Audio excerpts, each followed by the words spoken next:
ಬೆಂಗಳೂರಲ್ಲಿ ಯಾರ್ದಾರ ಮನೆ ಮುಂದೆ ಸಗಣಿ ನೀರು ಹಾಕಿರೋದು ನೋಡಿದ್ದೀರಾ? Welcome back to my mini blog. ಇದು ಸಂಕ್ರಾಂತಿ ಹಬ್ಬದ ಮಿನಿ ಬ್ಲಾಗ್. ಬೆಳಗ್ಗೆ ಎದ್ದು ಕಣ್ಬಿಟ್ಟು ನೋಡಿದ ತಕ್ಷಣ ನಮ್ಮಮ್ಮ ಮನೆ ಮುಂದೆ ಸಗಣಿ ನೀರು ಹಾಕಿ ರಂಗೋಲಿ ಕೂಡ ಬಿಡಿಸ್ತಾ ಇದ್ರು. ಅದ್ರ ಜೊತೆಗೆ ನನ್ನ ತಂಗಿ ಕೂಡ ಹೆಲ್ಪ್ ಮಾಡ್ತಿದ್ದಾಳೆ.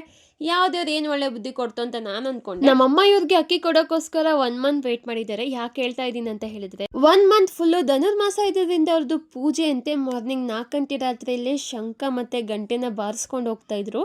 ಅವ್ರು ಬಾರಿಸ್ಕೊಂಡು ಹೋಗ್ಬೇಕಾದ್ರೆ ನಮ್ಮಮ್ಮ ಡೋರ್ ತೆಗ್ದು ನಮಸ್ಕಾರ ಮಾಡ್ತಾ ಇದ್ರು. ಹಾಗೆ ಮಾಡೋದ್ರಿಂದ ಅವ್ರಿಗೂ ಒಳ್ಳೇದು, ನಮಗೂ ಒಳ್ಳೇದು. ನಮ್ಮ ಅಕ್ಕ ಬಂದಿದ್ಲು, ಅವಳಿಗೂ ಅರ್ಶಿನ ಕುಂಕುಮ ಕೊಟ್ಟು ನಾನು ತಗೊಂಡೆ. ನನ್ನ ಚಿಕ್ಕಮ್ಮನ ಮಗಳು ಕೂಡ ಬಂದಿದ್ಲು, ಅವಳಿಗೂ ಅರ್ಶಿನ ಕುಂಕುಮ ಕೊಟ್ಟೆ. ಅದಾದ್ಮೇಲೆ ನಮ್ಮ ಅಕ್ಕನ ಮಗಳು ಐಸ್ ಕ್ರೀಮ್ ಬೇಕು ಅಂತ ಹಠ ಮಾಡ್ತಿರೋದು ನನ್ನ ತಂಗಿ ತಂದಿಕ್ಕಿರೋ ಐಸ್ ಕ್ರೀಮು. ಇವಳು ಅಳೋದಕ್ಕೆ ಅರ್ಥ ಇದೆ. ಶಿಷ್ಯ ಯಾಕೆ ಅಳ್ತಾನಂತ ಗೊತ್ತಾಗ್ಲಿಲ್ಲ. ಅಕ್ಕ ಅಳ್ತಾಳಂತೇಳಿ ತಮ್ಮ ಅಳ್ತಿದ್ದ, ಏನ್ ಬಾಂಧವ್ಯ ಅಲ್ವಾ. Ice cream. ಸೊ ಅದಾದ್ಮೇಲೆ ನನ್ನ ತಂಗಿ ಅದೇ ಮುರಿದು ಕೊಟ್ಲು. ಅವಳ ಮಕ್ಕದಲ್ಲಿ ಏನು ಖುಷಿನೋ ಖುಷಿ, ಎಲ್ಲ ಐಸ್ ಕ್ರೀಮ್ ಕೊಟ್ಬಿಟ್ರು ಅಂತ ನನಗೆ. ಸೊ ಅದಾದ್ಮೇಲೆ ಅವಳು ಗೊಂಬೆನ ಕಿತ್ಕೊಬಿಟ್ಟೆ ಸ್ವಲ್ಪ ರೇಕ್ಸೋಣ ಅಂತ ಹೇಳಿ. ಸೊ ನಮ್ಮಪ್ಪ ಬೈದ್ರು, ಸಾಕು ಆಟ ಆಡ್ಸಿದ್ರು, ಕೊಟ್ಕೊಳ್ಸು ಅಂತ ಕೊಟ್ಟು ಕಳಿಸ್ಬಿಟ್ಟೆ. ಸೊ ಗೈಸ್, ಇವತ್ತಿನ ವ್ಲಾಗ್ ಇದಾಗಿತ್ತು. ಥ್ಯಾಂಕ್ ಯು ಸೋ ಮಚ್ ಯಾರೆಲ್ಲ ನನ್ನ ವಿಡಿಯೋ ನೋಡಿದ್ದೀರಾ. Love you all. ಮತ್ತೆ ಸಿಗುವ.